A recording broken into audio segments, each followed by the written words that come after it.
Hello, everybody. Welcome to Shh. We don't talk about that here on the PFC Entertainment Network. I'm Jason Klaus. I'm being joined, as I will be each and every time we do this particular endeavor, the one and only Joanna Barnes. It's good to see you, my dear. How are things in your neck of the woods? Oh, just peachy keen. I'm loving every minute of life. Fabulous. Oh, that's It's a, great. it was a good enough Christmas that I'm able to smile, and I have a lot of blessings that I'm thankful for. So it was good. And it's important to keep that in perspective. And as we are embarking or coming out of the holiday season, one holiday to the other, then the next thing you know, it seems like a long stretch before we've got anything else on the horizon of, on the calendar wise, it's something that's going to be an important day or that's a holiday, coming up to look forward to. So be that as it may, we now have this to look forward to. And I'm going to peel the curtain back a little bit. This is episode 2 of the show. Joanna, we talked a little bit about this, I think yesterday, as we're recording this through text message. You asked me what the numbers were looking like on your pilot episode. And once I went in and looked at them, at least from the Spotify analytics that I get. This does not include the other platforms that our shows appear on, but it has ranked in the top 3 most downloaded pilot episodes that I have ever been a part of. So that tells me that we are striking a nerve. We have people's attention. And now as we embark on 2024, the road is wide open for you. Are you ready for this ride? Oh, I'm always ready, Jason. Well, we are going to create magic, I feel like, and it starts here today. Because we are going to be introduced to yet another new member of the PFC Entertainment Network podcast family. And Joanna, this is when we started talking about launching your own show, bringing our next it's not even a guest at this point, more or less your other co-host that you're going to be doing the majority of this show with. It was like immediately like this has to happen in order for this to be exactly what I wanted to. So with that, I'm going to turn this over to you and allow you to introduce your co-host for your show. Well, I appreciate that, Jason. As always, I appreciate the platform and the ability to be able to share my voice and my story. For those who are just coming to the show and aren't familiar with our story, this podcast is about healing through trauma. Specifically for my story would be healing through childhood trauma. But any kind of trauma can find its home here. Like you can find some help here no matter what. But so there are difficult and sensitive topics that are going to be discussed. Some of them can be triggering. There's not anything that we're going to get into. Like nobody's going to come here and hear the dirty details of what happened to Joanna or Natalie or whatever. That's not what it's about. But we will touch a little bit about, as I talked about the first podcast, I was molested as a kid. And then it continued a long journey of me having different types of abuse happen to me. Until I finally got to a place where I was in a healthy relationship and started to work on healing myself. So, and then what that journey looked like for me, what I started out in the beginning and where I've ended up. And that's kind of why I reached out to Natalie, is because Natalie has known me for 35 years. This is not a quick one-off friendship. We've had times where we've had distance because of her background, which she'll get into, but and then our own lives just getting in the way and things, but never a separation of love or caring or thought about each other. Like we've always, every time we come back in each other's lives, it's kind of like no time has passed. And we just catch right back up and then we're back right, and then, but this creation, this brainchild of mine, this podcast, which I know there are a lot of other ways that people could go to search for healing. But for me, this was the best way for me to get my story out there about what I went through. And that's why I reached out to Natalie, because of her background, which I'd like her to get into now and go ahead and introduce herself and then tell us where she came from. So I'm going to shut up for a little bit. Wonderful. Thanks. Throw me to the wolves. I love it. That's what I live for. Right. And, Natalie George joins us here as part You've been in of. combat. I think you can handle it. Again, the nerves.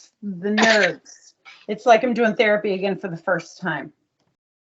You know, I get it. So thank you so much. Like, I'm super excited. And when you first reached out to me and we started talking about this, I was like, man, that's great. That's such a great idea. This is perfect. This is exactly what people need. And then you're like, and then you. And I'm like, and then me. I mean, I could probably do that. Could I do that? Sure, I could definitely do that. So today the nerves are high though, because this is my very first podcast ever. And normally when I speak in front of a large group to give presentations, still nerves. But next time will be better because now I know. And so if I look weird, don't judge me. Or judge me. It's fine. Oh, I'm going to judge you. But this is editable, which a live speaking is not. So that's true. That is very true. So you mentioned you wanted me to kind of introduce myself and talk a little bit about me. So born and raised in Troy, Michigan. Like Joanna mentioned, we met in freshman year of high school. I can't believe it's been 35 years. I don't look a day over 22. You don't look a day over 18. So I'm saying fine wine here. So I joined. I look like a barrel. You're so cute, though. You're so cute. So I joined the military right out of high school. That was my passion. That's what I was going to do from 8 years old. I was going in the military. And so I did. And I served for 12 amazing, incredible, yet super destructible and traumatic years. I'm proud of my military service. I'm proud of what I did for my country, for what I did for myself. But it didn't come without its own traumatic elements. While I was working on my bachelor's degree, about 9 years in, one of my electives, because my criminal justice was my major, because I was law enforcement when I was in the military. So I was going for criminal justice, figured that'd be easy, quick way to get a bachelor's degree. One of my electives was a psychology class. Walked in, teacher started talking, and it was like rainbows and unicorns filled the sky. I was like, oh, this is it. This is what I've been waiting for my whole life. Like, this is magical. I need to know more. So quickly switched my major, finished my bachelor's in psychology, and went right into my master's degree. So I have a master's of science in counseling psychology with an emphasis in marriage and family therapy from Chaminade University in Honolulu. That's where I was stationed at one point during my career. So why not get a degree from Hawaii? That just seemed to make sense. So once I left the military in 2004, completed my master's degree, and then from there became an independently licensed professional counselor.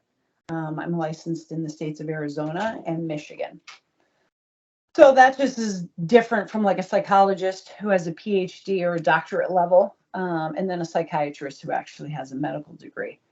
Which I just spoke on the last podcast. I said you were a psychologist and you are not a psychologist. And then I took the time to ask you afterwards, because that's how I do my research. Okay, like I love it. I wish I could have that psychologist pay. Right. But right. I didn't want that psychologist college debt, so I didn't do that. I've been in the behavioral health field in one way or another since 2005. So going on 20 years. I've worked with a ton of different populations, from kids as young as 5 all the way up to adults as old as 81. That was my oldest client. That was my youngest client. So I haven't worked with babies, and I haven't worked with anybody over the age of 81 yet. I worked all over the state of Arizona with different jobs that I held, trying to kind of find my niche, like what was going to be my specialty. Eventually I wanted to move into private practice, but I really wanted to know like what was going to draw people to me and why would people come to me.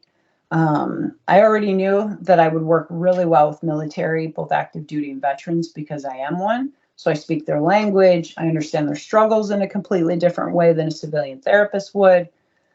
So that just kind of made sense. Being 12 years law enforcement, I was like, I can work with first responders, with law enforcement, firefighters, EMS, nurses, medical professionals.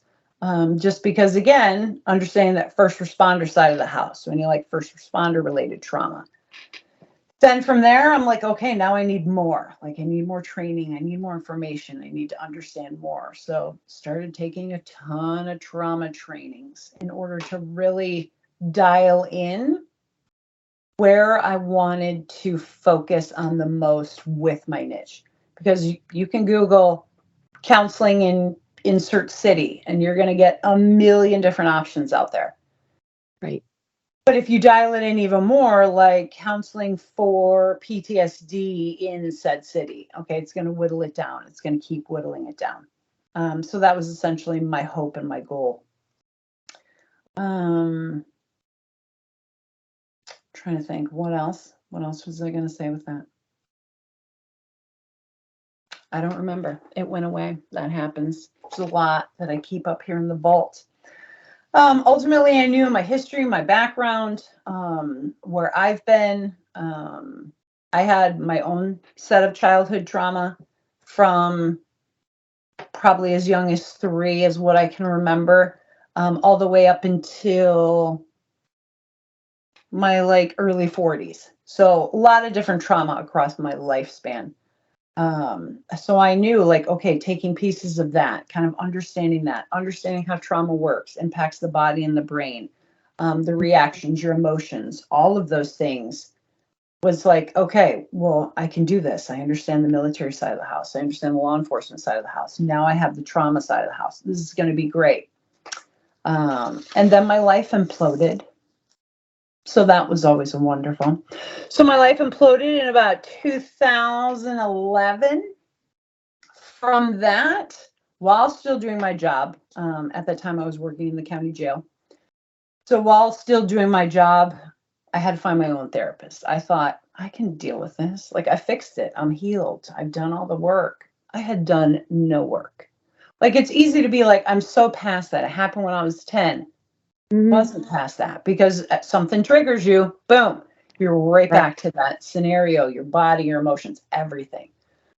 So I'm like, okay, I need therapy. Because my education, because of my job, I knew exactly what kind of therapist I needed, and how I would find that therapist. So I was able to do talk therapy for a little while and then transition to specifically an EMDR therapist, which was like the bee's knees. Like that was the most fucking magical experience. Horrific, but also magical experience. Like it allowed me to react the next day in a completely different way than I reacted 2 days prior, which blew my mind. And it's insane, right? It's insane. Incredible. So finished on my my EMDR sessions, went back, did talk therapy for a little bit longer, and then we got to a point where it's like, okay, my therapist is like, call me if you need me, otherwise you've got this handled. So I'm like, great. So I was able to then go back and work with more traumatic-based clients, which was helpful. In 2018, I was able to attend an EMDR training to become EMDR trained, which again was fantastic. I didn't think that I could learn more than I learned, I guess, if that makes sense. Like I thought, man, I've got this all dialed in. I'm locked in. I'm good. No, even going through the training, you're put in groups. So you have a partner and you have to work through all the stages. So you have to go through and talk about a specific trauma that you remember that maybe you don't think bothers you. And then you have to go through the stages of working through and reprocessing that trauma. I had no clue that there was that one that was still buried deep inside until I went through that training. And after that, opened up even more doors for me emotionally, mentally, and just in confidence and believing in myself. So it was fantastic. So I started working with clients in private practice in about 2015, and then started using my EMDR training in 2019, once I completed the program. I noticed an immediate difference in all of my clients. Not that I use all of EMDR with every client, but I'll use parts of it, like resourcing and coping skills is a huge part of it that I use for all my clients, regardless of what their issue is, just because it helps kind of calm that sympathetic nervous system down. But being able to work through their trauma systematically and in a way that worked best for them, and then being able to see the immediate results and being able to effectively live within the immediate results was just mind blowing. Like, and I don't tear up with my clients and with their stories. But whenever I will help a client reprocess through something specifically significant for them in a way that's their avoidant one. Like, I'm not talking about that one, no matter what you do. And then eventually I poke with my stick until eventually we talk about that one. Mm-hmm. Then yeah, I'll get super emotional because I'm so overwhelmed by how well it allows clients to work through things in a completely different way. So it was great. So because of my training in 2018, working with clients in 19 and 20 and early 21, I finally had like the courage in myself to be like, you know what? I'm going to take a fucking bet on myself. I can do this. I can go full-time private practice. I can do exactly what I've always wanted to and dreamed about. Like, I can do this. No matter what, I can do this. So I put in my resignation at my job, which made a lot of my staff very sad, but they're okay. And transition right into my private practice, which is primarily based out of Arizona. Eventually, it'll be incorporated here in Michigan. Just haven't got to that part yet because it's been a busy year. So I went into private practice full-time June of 2021. As Joanna mentioned in the first episode, I moved back to Michigan. So my mom ended up in the hospital in September of 2021, where they officially gave her what I have known for years, the diagnosis of Lewy body dementia. So those that don't know, look up Robin Williams' story. He had Lewy body dementia, and that's ultimately what killed him. So because my mom had the Lewy body dementia, her and my dad live alone. The easiest way, because I had the most flexible job, because I can essentially do my job from anywhere, was to be able to come back as often as I could to help. So mom was in the hospital, came home for those 3 weeks, helped get everything set up. Everybody was good to go. Flew back to Arizona. The very next day, my husband decided he wanted a divorce. I said, okay, because at that point, I'd done everything I could possibly do.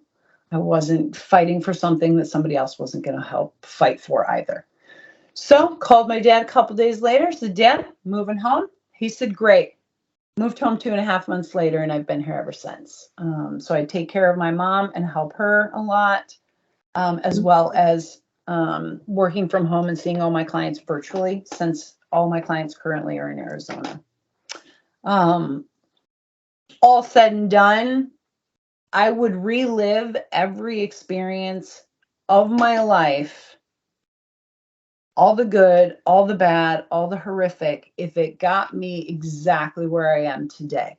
Like being able to do this with Joanna, being able to be here for my parents, being the happiest, most confident, most comfortable in my skin person that I could possibly be, I would do it all again, which probably was something I never would have said for a really long time, because nobody wants to relive all the shit that you've been through. Nobody wants to deal with it.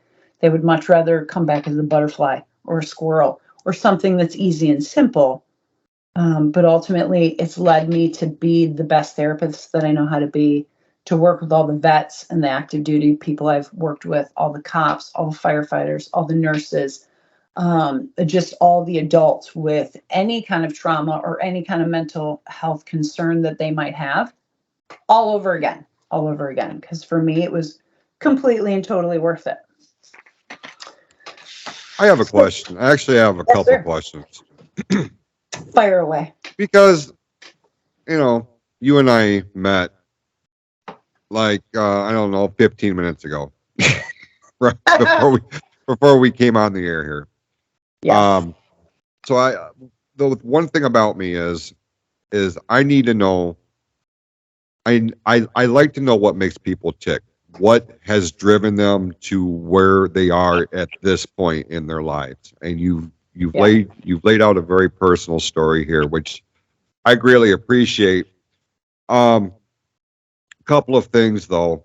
You mentioned something about childhood trauma, things of this nature, Mhm. and you realized that um, you can go back to the age of 3, around the age of 3.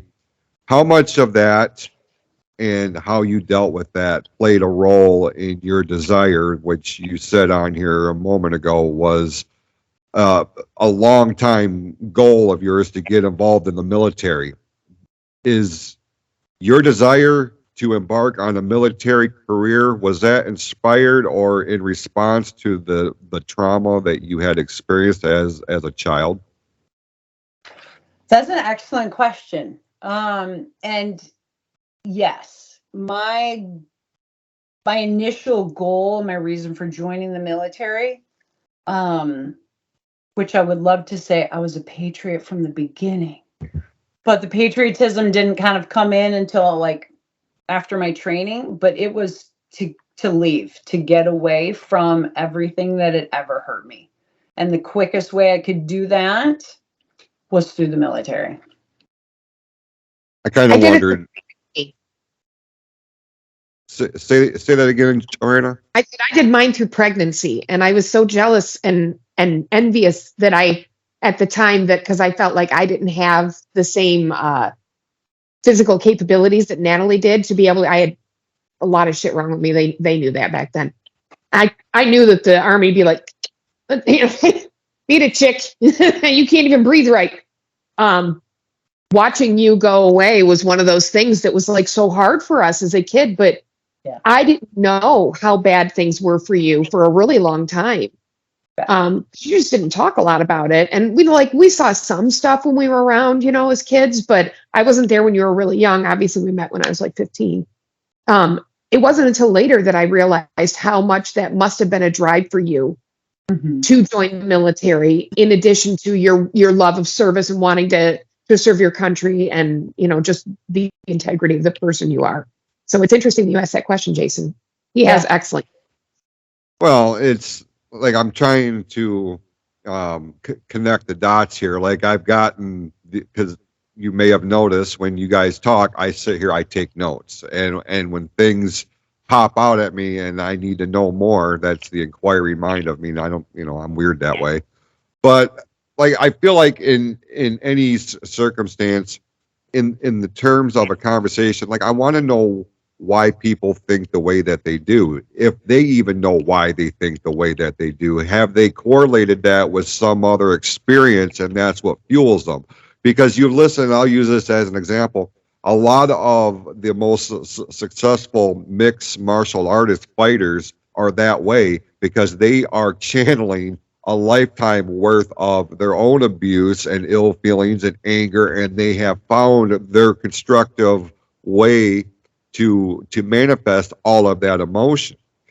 With Natalie, when she said from a very early age she had dialed in to the military, my first question was, you don't hear that very often, that a female is interested at an early age in the military. That's just not something that you're used to hearing. And then later on, you said something about the childhood trauma and going back to age 3, and I'm like, I wonder if that's the correlation. I find, and the last thing I'll say, Joanna, and I'll turn this back over to, I don't want to hijack your show here. You're Um, good.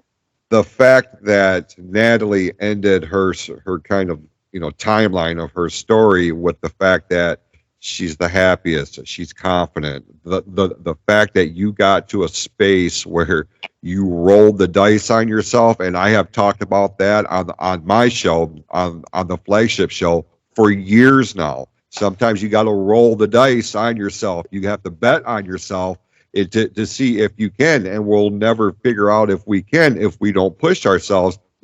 You jump you jump into the water, it's sink or swim.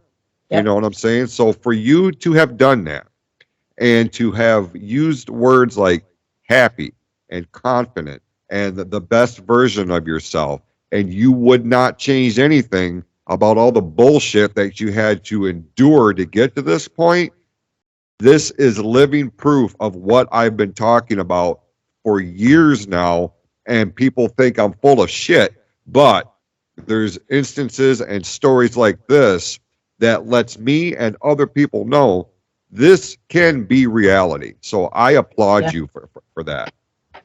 Thank you. Thank you.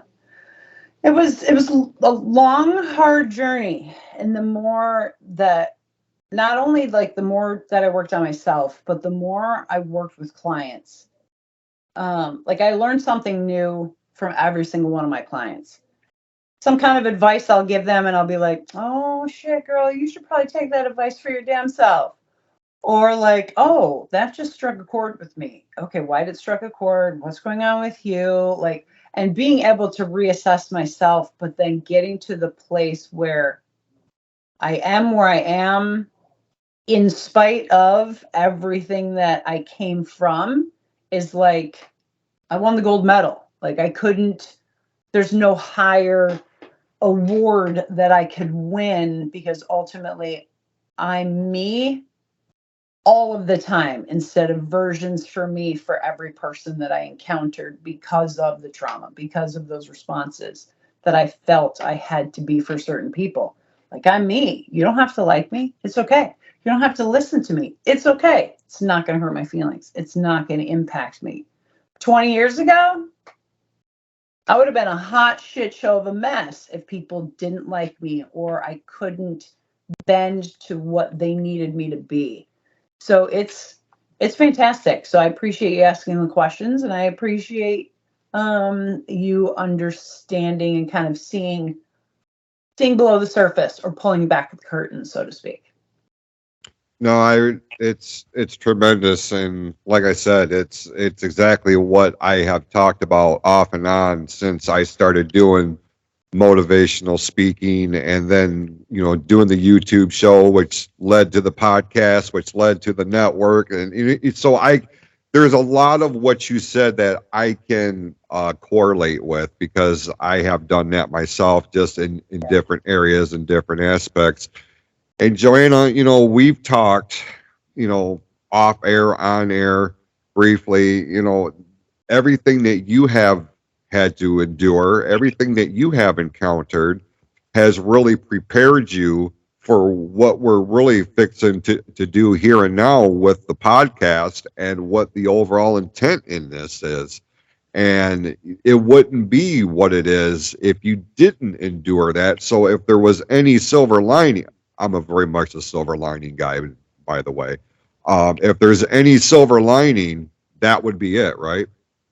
Well, it's interesting because prior to me recognizing how much I'd healed and actually being able to like have a conversation with my daughter or with somebody that really means a lot to me and hear constructive criticism back and not have it hit me in my soul of like, I am a terrible mother or I'm a terrible, not that my trauma brain doesn't ever do that, but I didn't ever have the capability of ever stepping outside of that role and seeing things from a different perspective before my healing. So prior to my healing, I would have said, absolutely not. Was this worth it? I don't give a shit what I've managed, what I've created, what I've encountered. It doesn't matter. Nothing was worth being raped as a child. Nothing was worth going through that. Now that I have this podcast and I have it's not even the podcast, it's the healing that's led me to the podcast, but the podcast is a way to to channel some of that.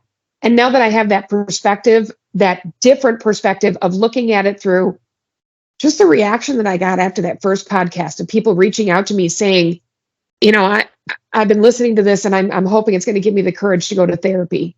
Like, this is amazing. I can't wait for the next one. This is already hitting chords with me. People reaching out and telling me just how real and raw it felt and that it struck a chord with them.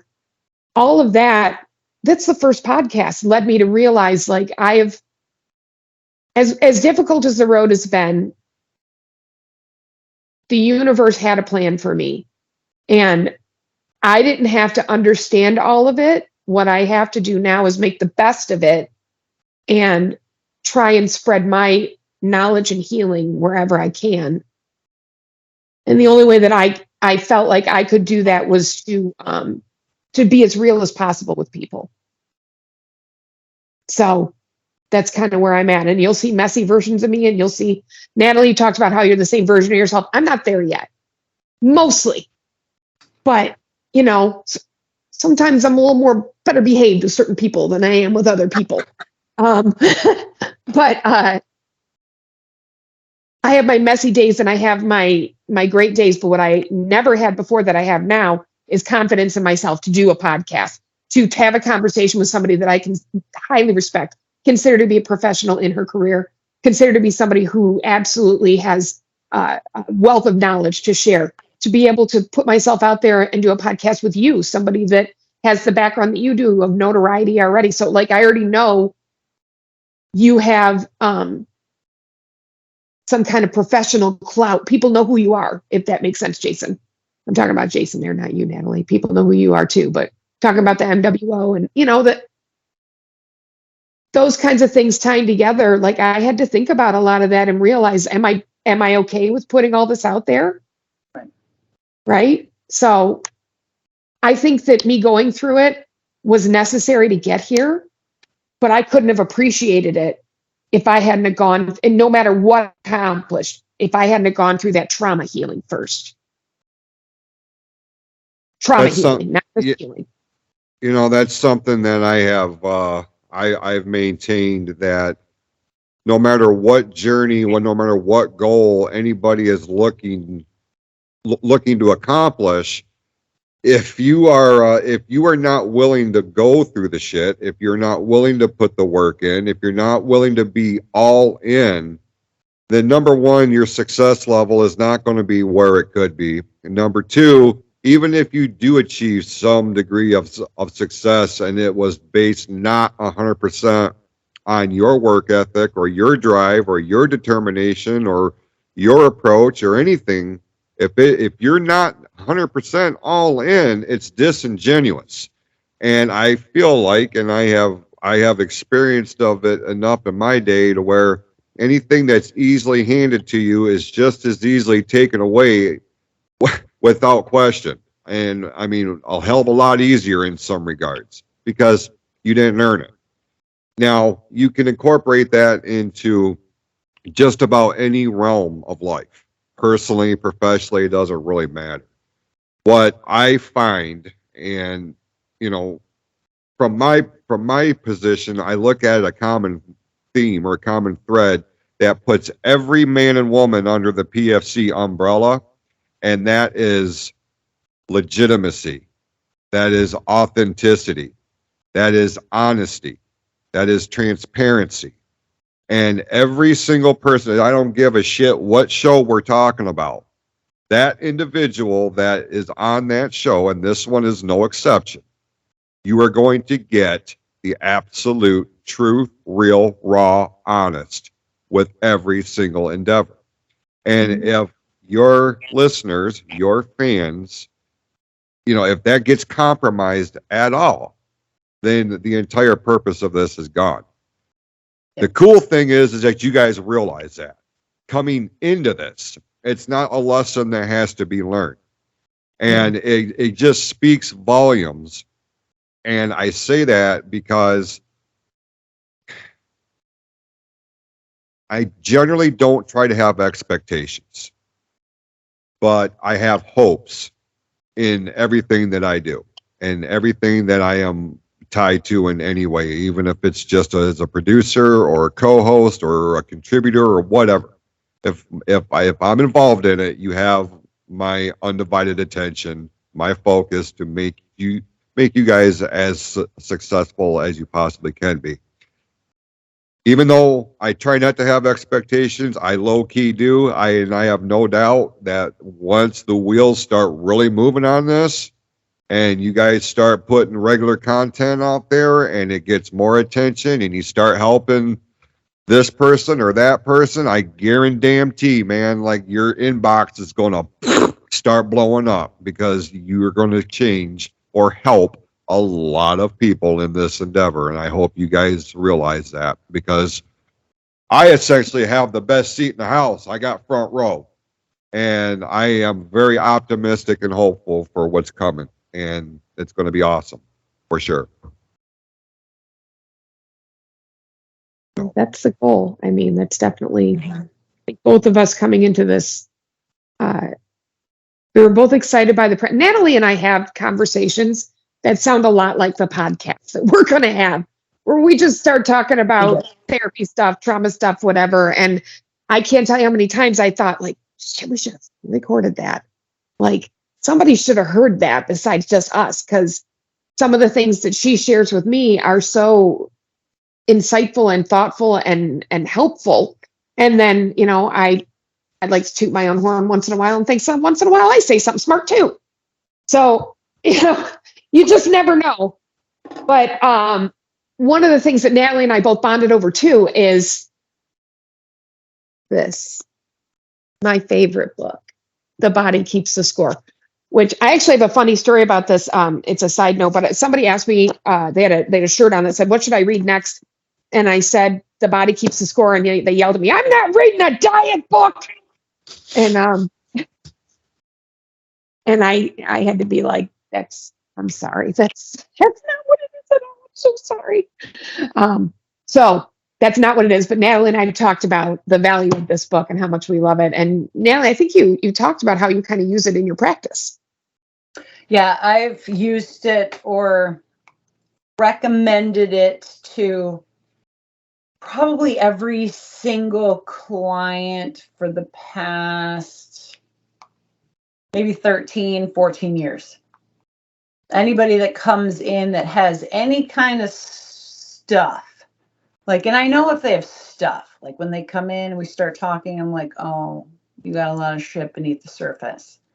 Maybe you'll want to talk about it, maybe you won't, because not everybody's ready at the same time. So I know when to push and when not to. But when I came across this book and I read this book, I was like, this is it. This is exactly how people who have had any kind of trauma or even struggle with like depression or anxiety or just mood swings in general, like your body keeps track of everything you've gone through in a way that your brain doesn't. Because your brain can only hold so much. Yeah.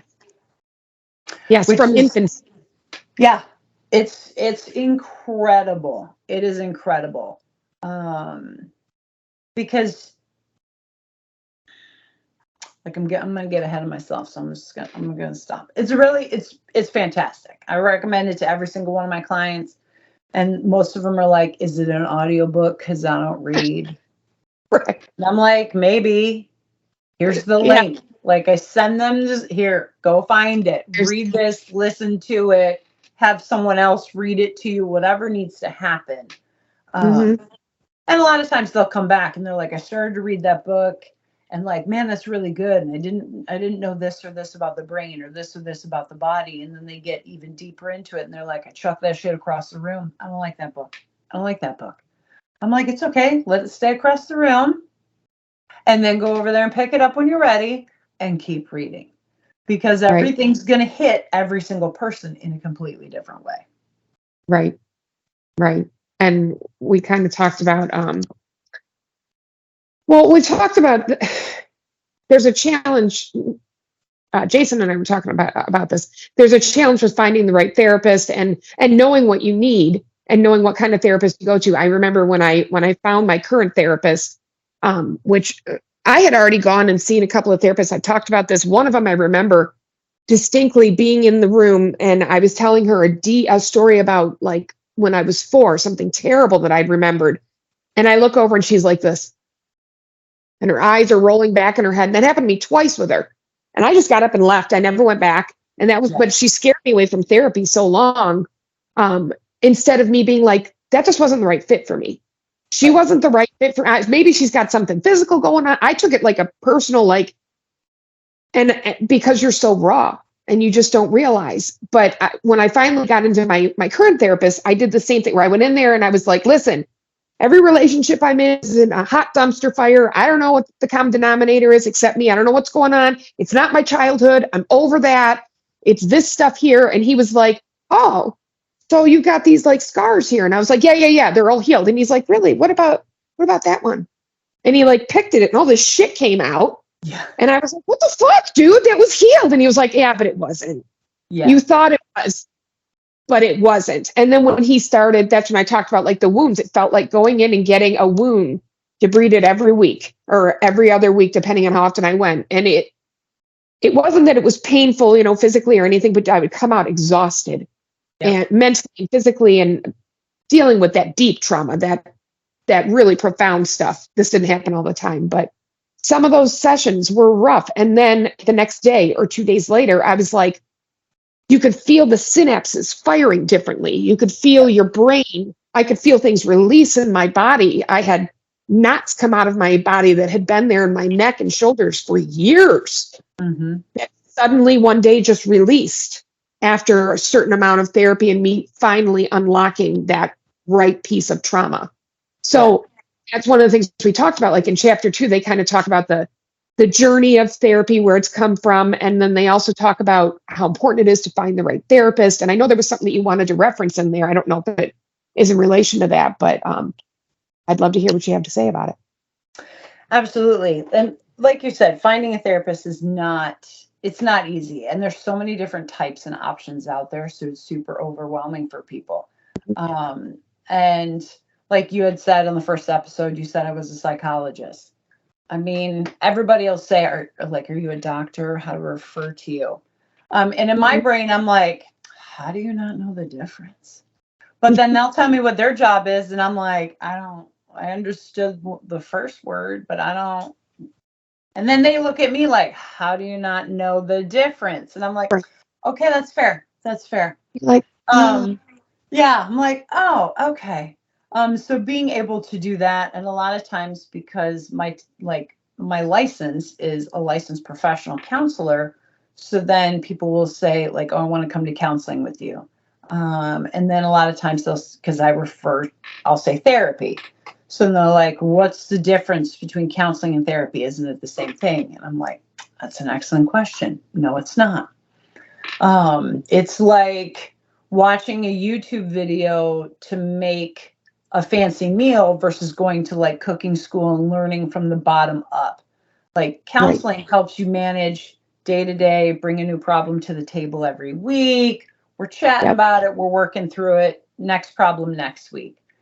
Where therapy digs deep, like I know where the problems are coming from. I know why you're having the emotions and the reactions that you are. So let me just dig deep, pick at all of your scabs, heal them all.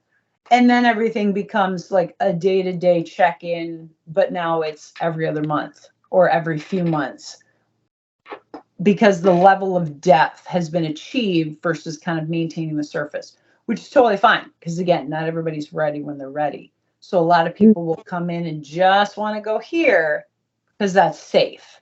Then as soon as I try to go a little deep, they're like, no. So I'm like, okay, come back up until there's like, we don't have anything left to do other than go deep. And they're like, great, thanks so much. I'll call you if I need you. I fire you. Right? Yeah. Then I'm like, okay. And then it could be 2, 3, 4 years later, and a client will reach out to me. Hey, do you remember me? Like, I think I'm ready now. And I'm like, excellent. Bring them back in and start the whole process. But yeah, it's like in chapter 2, it's like the evolution from the very beginning when they first started putting patients in asylums and treating women who probably had postpartum depression or just PMS as like, we're fucking crazy. So somehow we need to have our brain bled for that. Or we need to be stoned because we're crazy, when it's our hormones. It's all about our hormones in our body. But back then, it was what it was. And then with Dr. Vanderkolk, like, he was able to, through his journey, kind of look at that. Because essentially, like, especially since once medications started coming out, like, let's just treat everything with pills or shots or drips. Like, that's going to cure everything. That's going to fix all of this weirdness that's happening in people. Until he kind of realized, okay, wait, this is different. This feels different. People were telling him their stories in a way that he was like, wait, what? Okay, you're not medicated fully, and you're able to kind of tell me all this stuff that happened to you in your life, but then they just keep medicating you. So then you're not reacting, you're not having any emotion, you're not able to really deal with all the things that they had already spilled to him. So he kind of started connecting the dots through his residency, and I don't know all the stages of classes that medical doctors go through, so I'm just going to leave it at that, because I should know that, right? But I don't. Yeah, But you should. You're supposed to be a doctor. Right, I should. I'm totally a doctor. But what I really like found fascinating, especially in the beginning, when we're talking about hormones, like women's hormones, and they thought we were crazy and we were nuts and we had to be bled or stoned or whatever they wanted to do to us. Once they started kind of testing the hormones of people, after they did a series of studies on shocking dogs, which blew my mind. But once they realized, they started looking at the hormones in people before, during, and after a traumatic event. So kind of putting them in a situation to where it would raise those stress hormones. And the more trauma you were exposed to, the less chance that your hormones were going to go from here, because now you're heightened and your whole body's in like fight, flight, freeze, or fawn. And once the trauma or the danger has passed, like, your body's supposed to calm down and go back to like homeostasis, which is great. And it happens for so many people. But the more you're exposed to trauma or dangerous situations, like, your cortisol levels stay here. Like, they never drop. Yeah. They never go down. So you're constantly in a state of fight. I can never say them all. Fight, freeze, or fawn. Flight, and I always put fawn. Right. Now, I want to ask this. My understanding, I had a lot of real sciencey stuff about that I was going to talk about, and I read it, and it's fucking boring. So I'm not going to talk about all of that. But what I will say is that, so there's a lot of different parts of our brain that, Dr. Vanderkolk refers to as like the smoke detector, the watchtower, the cook, where messages go. There's the high road and the low road and the fast road and the quick, and the slow road. And the fast road is like, I hear a gunshot, I dive down to the ground, or a pot of boiling water falls off the ground or falls off the counter, and I jump out of the way before I even realize that I've moved. Versus the slow road is kind of like the house fills up with smoke and you get the opportunity to go, wait a minute, is my house on fire or did I burn dinner? Before you run out in the road in your underwear.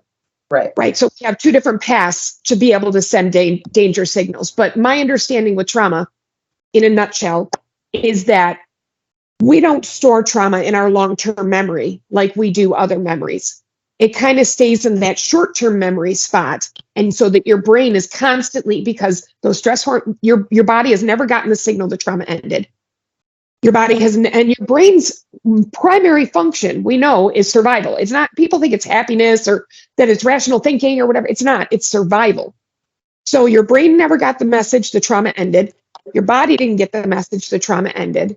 It's still creating all these stress hormones that are going through your body, which raise all these things, which can cause physical ailments and autoimmune diseases and sleep disturbances and heart palpitations and all kinds of things. And all of these things are happening in your body in such a way that, like, you don't know that this is going on long after it's ended. Right. Right. You have no idea that you're still in a fight, flight, freeze, or fawn state. So Yeah. when for instance, I'm home, I used to be like this. I would know Keith was home. That's my husband. Know he was home. Know he was coming up the stairs. I'd have the door closed in the bedroom. He would open the door kind of fast and I'd be like, ah! And scream my head, knowing it was him. He was home. Because I was in fight, flight, freeze, or fawn. So my body reacted immediately with that panic instead of me being able to have that slow road, right? Of, wait a minute, what's happening, processing all of that. And so those memories sit in that short-term memory, ready to be activated anytime by any trigger, by any stressor, and then you're flooded. You know, and that's not even talking about a flashback. That's just like, why do I feel uncomfortable? Why does my skin not feel right? Why do I feel weird because I saw that grandpa touch his granddaughter's back too low? You know, things like that trigger those uncomfortable memories. And not that anything had to do with my grandpa, by the way, that was just an example, but not that it just triggers those kinds of, and you don't know what a trigger is. That's why it's called a trigger, right? Right. You don't know it and you can't predict it most of the time. I mean, there are certain things that I would know would trigger me, like screaming at me, charging at me, that kind of stuff. Until I got through trauma therapy, though, I could not control my reactions. I had zero control. It wasn't that I didn't want to control them. I could not do it. And I kept blaming myself. I had such shame and self-loathing. I felt like I couldn't do so. Why couldn't I do this right? I was long past the trauma. I'd gone through all these years of therapy, counseling, not therapy. Right. And it wasn't until I went to EMDR therapy and some of that, I started processing all that, like my startle reflex has dropped probably by 80%. Now, I didn't work on that. Also, my arachnophobia, almost completely gone. I didn't work on that, but it's because I was in such a state all the time from the original trauma that the other traumas, you know, were like, we were so much bigger.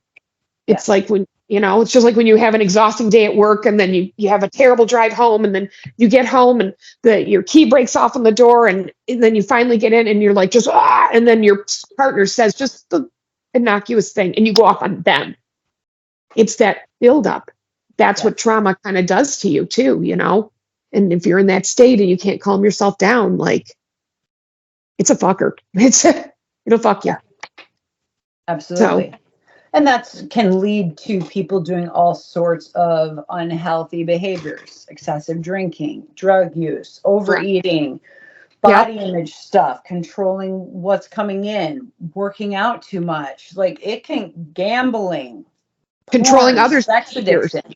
Absolutely. Like you're looking for any way to control what you can't control without realizing that you're not in control.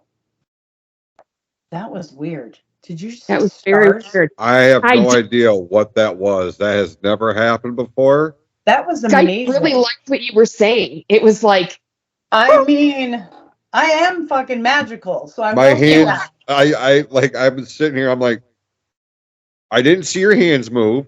I'm like, No. what in the hell just triggered that? That was really, really weird. That was very cool. It was. unicorns and rainbows, man. Unicorns and rainbows. I'm just saying. But yeah, absolutely. Absolutely. Yeah, so that's kind of, in a simplified way, like that is kind of what's happening in your brain. And the Dr. Vanderkolk does such an amazing job of explaining the different areas of your brain, what they do, what they mean in a really simplified way for, you know, for a scientific book. It really is digestible. But I remember reading some of it and being like, oh, this is why I startle, or this is why, you know, like it was so many aha moments reading that book, just getting through the physiology part of it, because I did not comprehend that one thing correlated to another, or to my trauma, or even to something that happened to me days or, you know, hours before or weeks or whatever. Like, it's really crazy. Absolutely. And they started like just over medicating people because that seemed to be the easiest route. And like even today, like if you're anxious and you go to your PCP, your primary care provider, and you're like, I'm just like my stomach's in knots, like I'm getting really nervous, like I'm really anxious, I won't say 10 out of 10 times. I'll say 8 out of 10 times, here's a pill. I'll see you back in a few weeks and we'll check and see how it's doing. And then here's a dose increase, and here's a dose increase, and here's a dose increase. Those 2 out of 10 doctors might be like, you might want to consider some counseling. Like, here's some resources in the area. Right. And it's like, if we, from jump, someone experiences any kind of depression or anxiety or mentions a flashback or anything of any nature, it would be ideal if their thing was like, here's a list of resources in the area. Before I put you on medication, I want you to go and start talking to somebody. Because talking to somebody you may not need medication once you kind of have someone that understands and gets it, starts helping you work through it. Versus now I'm on medication. I've been on this medication for years. Maybe I find my way to therapy through luck and leprechauns, but I don't really know if I want to come off this medication, even though my therapist says, like, I think, you're like, let's titrate it down, like talk to your psychiatrist, see how they feel about it. But there's that disconnect. Like psychiatrists aren't talking to therapists as much as they could. Psychologists the same. Like nobody's communicating as much as they could in order to really see and accept mental health as part of health. Like you should see a therapist just as much as you need to go get a pap smear or a colonoscopy or like your annual checkup. Like it should all be included in one, but it's still not. And here we are about 27 seconds away from 2024.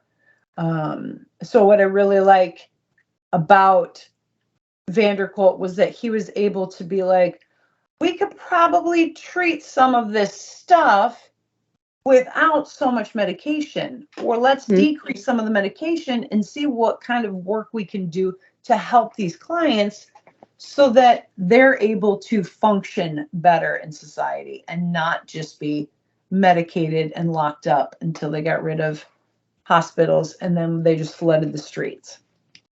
Right. And Dr. Vanderkolk, he doesn't say it this way, but this is kind of how I've paraphrased it. He talks a lot about emotions and they're important. And people are afraid of emotions. A lot of times they're afraid to feel them. They're called negative emotions. And I personally have this belief that there are not negative emotions. There are only messengers. Emotions might feel bad, but they are literally trying to tell you something that your body perceives that it needs. Doesn't mean that it does need it, but your body perceives it needs it. And that is your brain, again, trying to keep you alive. It's trying survival. That's that whole, like avoiding emotions, but trying to control your environment and all that. That's your brain trying to keep you alive, trying to keep you from ever feeling like you did during that trauma. Right. So it's trying to protect you in any way it can. And it starts coming out in all these different, because if you don't give trauma a safe outlet, it's going to come out somehow. Absolutely. Somehow. It's going to come out. Either you can control it and decide how it will come out and deal with it and feel completely different on the other side once you've done the hard work, or you can not and try and pretend like it's not there, and it will control aspects of your life, whether you realize it or not. It will. And you don't realize until you change something, but it takes a lot. Like none of us are going to come in here and say therapy's easy. Any of this stuff is easy. No. But nothing worthwhile, in my opinion, that I've ever found in my life, nothing worthwhile didn't take some hard work on my part. Yeah. And this kind of healing is not something somebody can take away from you. Once you have learned these tools and you have them in your toolbox and you've done the healing and you've done the work, like I go into my therapist now, my EMDR therapist, and she'll say, what are you here to work on? And I'll say, well, I had this thing, but I'm not here to work on a project. I'm here to build my toolbox. Yeah. So let's start with that. But wherever we go from there, that's, and she'll go, well, do you want to circle back? No. Where we go from there is where my brain needs to go right now. And I'll learn tools along the way that I can take with me. That original thing might still be something that I didn't get a chance to fully deal with, but now I've got different tools.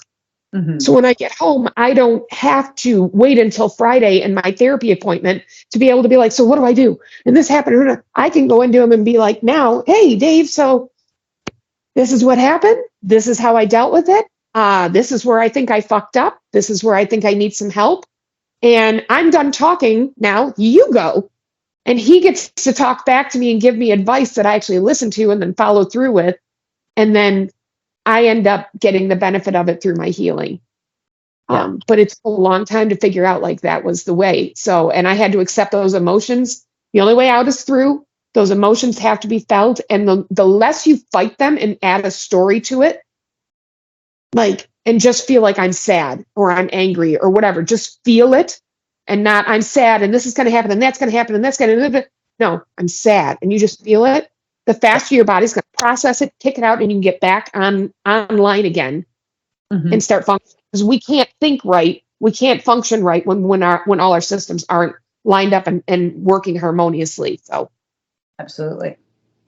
that's what I learned from Dr. It's like having too many apps open on your phone. You're wondering why your phone's running slow. You have too many apps open. Same thing in your brain. Too many apps are open. We need to go through and systematically close some of them that don't need to be open, clean out the infection or the viruses, if you will, so that what you're left with is all the healthy apps in order for you to then deal with things day by day. I'm old school, so my brain's a library. It started off as a real dusty old like side closet with like I had boxes with chains that were bulging and everything was trying to get out, and we would go in, and every week I would go in and I would like sweep up in my EMDR, and it was one of my visuals that I would use, and I would go in and I would sweep everything up. And now I built myself a whole new annex, and it's got like all these encyclopedias, and it has all those memories that used to attack me. Well, those are still there, but now they're in a place where if I want to access them, I can go down there and access them. They do not have permission to attack me anymore. I can close that annex if I need to it. And I'm not dissociating, which is something that happens in trauma where you just don't feel anything and you just feel like you just kind of disconnect from your body and from everything, right? I mean, I think that's a good way to describe it. As dissociation is just kind of disconnecting from reality and from what you're experiencing in your body. So you can sit there and talk about a traumatic event with no emotion, but you don't heal it. Well, I finally gotten to a point where I can talk about a traumatic event without emotion, but it's because I did heal it. And now I'm just pulling out the encyclopedia, flipping to where the page is, giving the advice, closing the book back up and putting it back on the shelf, and I walk away. I don't carry it with me. So yeah, it's pretty cool. It is. It's very cool. I love my job. Every day I love my job. I love your job too. I don't want to do it though. I'm good with a podcast. I give friends advice, and if they don't listen to me by like the third time, I'm like, what the fuck? So, I like it. I'm like, yeah. I mean, maybe if I got paid, it'd be different, but I don't think so. Good time. Especially, and I'll be like, well, you can try it that way. Let's see what happens. We're different. You are very different from when we were in high school. That's something that I'm sure I am too, but you were wild. Like, I don't know what you're talking about. I was a perfect fucking angel. yeah. Yeah. Hey, you remember my mom's car? That's all I'm going to say. I do. Uh-huh. Yeah, we were angels. You were like, I think it's my dad. Perfect angels. We were perfect angels. But it's that kind of relationship that's allowed us to build this kind of relationship so that we can help each other and help other people, hopefully, along the way. Absolutely. So I'm just super grateful for you, and I'm super grateful we've reconnected. Me too. Coming home has had nothing but positives, despite living in snow. Living in snow. Like once I left at 18, I lived nowhere where there was snow. Wow. Until I moved back home in 2021. And now you've come back to where it's like snow central. Yeah. It is. But now I own flannels. Now I wear tennis shoes with my jeans again. Like, don't you have a Jeep? I do have a Jeep. I wear hoodies all the time. Like, I've fully integrated back into being a Michigander. Yes, you have. You know. Well, it's not like you didn't ever come up here and demand that you have your Faygo and your Better Maids, and like you never forgot Michigan. You needed all that stuff. So Yeah, I remember. But, you know, it was because of our friendship actually that I ended up, we talked about medication. I actually do take medication. I take 2 antidepressants and I take an anti-anxiety medication. Now I take that because of COVID surgeries. And then I had some family trauma that was more recent that you know about that I went through that just, fucked me for a loop. Yeah. Now things are getting better. And that medication has helped me through, but it doesn't mean that I'll be on it forever. Some of it I may need forever, but because I have tried to go without I have tried to do a medication trial where I do take nothing. I did that for 6 months and it was not good. But you know, as you heal things change. And I'm already to a point now where we're starting to titrate down my anti-anxiety medication. I've only been on it for about a year. So it's not like I've been on it for a really long time. The Wellbutrin that you recommended to me, that was several years ago. And I stayed on that for a long time. And then they finally added in Rexulti fairly recently. And that was like, that was the thing that like made things go, oh, it was the extra bump I needed to get that Wellbutrin to give me the full efficacy, you know, but everybody's different. And that was the benefit of having a psychiatrist instead of a PCP prescribed for me. I'll say that too. I know that you can go to your primary care and get prescriptions, and I'm not telling you to do that, but your psychiatrist is who is trained to know which medications are going to work the best for which conditions and to be able to look for those side effects and things that your primary care may not be as aware or up to date in. Absolutely. Absolutely. And I'm like 100% pro medications. Like, I'm not saying that nobody should ever take them. I'm just saying, like, there are other things that we can incorporate with medications, whether it's 100%. before the medications, during the medications, or after the medications. Because a medication is not a cure-all. It's not going to fix it for the rest of your life. It will not. It is a Band-Aid effect, and that's one thing that I had to learn with the trauma. Like I felt better with the medication, but I didn't feel better until I did the work trauma therapy. And as you know, I did EMDR therapy, but then I also did CPT therapy, which is another type of trauma therapy, cognitive processing. And it's similar to things that they use in like talk therapy with the CBT, you know, cognitive behavioral therapy, but a little different. Like you pick a trauma and you drill down on that, and there are assignments you have to follow, and it's a 12-week course. And I have an app that I follow, and I do worksheets and stuff. And I mean, I'll have moments where I'm like, everything's my fault, I'm terrible. And I'd be like, oh, I gotta go do a worksheet. But you know, I have tools now. That's the difference. Like, it's not that I never have the episodes. It's that I have the tools to manage them now on my own without relying on an outside source. And that gives you so much autonomy and sense of pride and sense of healing and growth and wellness and well-being and mindfulness to just be able to be like, oh my God, I can be mad right now and not freak out. Like I can, this is what being calm feels like. Holy shit. Yeah, absolutely. Pretty cool. Absolutely. You're able to have your own power and control back in a way that you maybe never had it to begin with.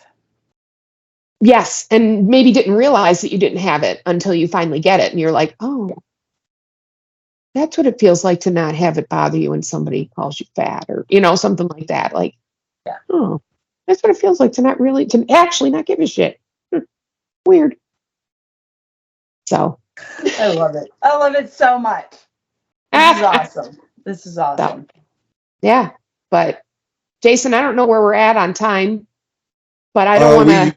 We just crossed the hour mark on this, and by the time we put the bells and whistles on, it'll probably clock in around the 1:15, 1:20 mark on here. Okay. I was just sitting here listening.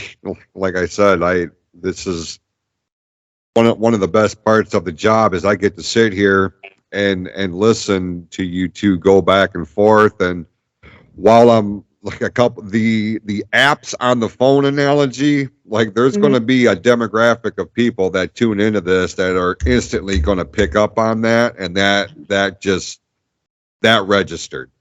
And there, on the flip side of that, the other analogy of, you know, the library and all of that stuff that Joanna was alluding to, there's the opposite side of that pendulum is going to react to that. So what's cool, and it was not lost on me when it happened, whether you realize you're doing it or not, you are making your examples and your stories relate to anybody and everybody that's tuning into this, regardless of how old they are, what color they are. Like, none of that bullshit matters. Yeah. You are relaying your stories and your messages in a way that's going to resonate with anybody tuning in. And that is the little nuances that's going to set this apart from any other show. Number one, on this network, and number two, that are similar podcasts that tackle with similar subject matters. Because usually, and I've done a little bit of research, you dial in, like if a podcast host does not keep my attention within a 10-minute span, I check out, right? Because it's too scientific, or I don't understand. I'm not the demographic, whatever the case may be. You guys are across the board. And as I'm sitting here and I'm listening to this, I'm like, the longer these two talk, the more you are forming that foundation to the success of what this show is going to be, what you hope it to be, and what it will ultimately become. So, I mean, for episode 2, episode 1, we laid the foundation. This one, we laid another layer to that, with Natalie being brought in and introducing her and letting her kind of tell her backstory as what is bringing her to the proverbial table. And it's going to be awesome. Absolutely awesome. I can't wait for. So next week's show, I want to focus. It'll be just me, if you remember, you and I. And next week we're going to focus on that cope that I sent you. Yes. It's an anagram that I came up with, Natalie. Cope, that helps me cope with therapy, and it's basically like the C is, to characterize what the issue is, what your problem is, or what is bothering you. Try and find or to call out what it is that you need. The the O is to open yourself up to new thoughts and possibilities for how to heal yourself. The P is to make a plan and to execute that plan as best as you're able. And the E is to exonerate yourself for when you make mistakes, healing along the way, and what you didn't know before you healed. Yeah. And that's how I cope with my trauma. We're going to talk about that next session. And we'll talk, more in depth about what that means for me and what it's looked like and how that kind of came to be for me. Very cool. Very cool. It is. It's going to be, and I think, and I told you that when we were messaging back and forth about that, seeing it laid out like that is going to put it in a different perspective, and I think that's what I appreciate most about the both of you in your approach. Kind of piggybacking what I said earlier, the way you guys are bringing your knowledge to the table is going to allow other people to identify with it. And when people identify with something, they're going to be more open to actually pay attention to it instead of looking at it in a negative tone, because people have a negative stigma about therapy or counseling or anything like this because they don't understand it and they feel like they're being belittled or talked down to. I've talked to people about this. Why don't you go to therapy? Why don't you go talk to somebody? And more often than not, those are the reasons why. When you break it down the way that you two just here today, lets me know that you are going to be able to attract an audience because you're talking to the audience, not at the audience. Yeah. Big damn difference. Would you agree with that? Yes, 100%. Absolutely. Absolutely. So I think people resonate with the most. Yeah, and we are we're scratching the very tip of the iceberg here. We're just now getting started, so it's going to be very, very cool here in the coming weeks. And by the time this show drops, and I know I said it when we recorded the pilot, that this show was going to get its own Facebook page. It's on It's on my list here, Joanna. I have a list here today of things I needed to get accomplished. That launching your own pages, and you will have full access, full control over that. So people will have a designated space to come to communicate with you, with Natalie, with anything that could, feedback, show topic ideas, questions, comments, that type of thing, right? So Cool. you guys will have your own space. Natalie, your practice about to blow up. I know, man. I'm special as shit. Yeah, you are. Unicorns and rainbows. Bitches. As we put a bow on this episode, is there anything either one of you would like to say before we get out of here this week? I'm super grateful and blessed beyond belief to have been able to reconnect with you, Joanna. And like you said in the very beginning, like, even though we didn't talk, anytime we did talk, literally no time had passed, which is like, okay, that's true friendship. Like, I know that I can talk to you about anything and I'm not going to be judged. Like, I'm not going to be belittled. Like, I can, just like I could back in the day, like anything and everything. It's a secret. I mean, it's a different kind of judging though. Different kind of judging. Like, I'm going to judge your footwear always. Right. But that's Of just course. me. But I'm telling you what I'm judging you about. Anyways, so yeah, super grateful, super blessed to be a part of this, to be back in your life, to be able to be doing this and coming from a very different perspective than so many other podcasts that I've attempted to listen to. That I think this is fantastic. I'm excited for your brainchild to blow the fuck up.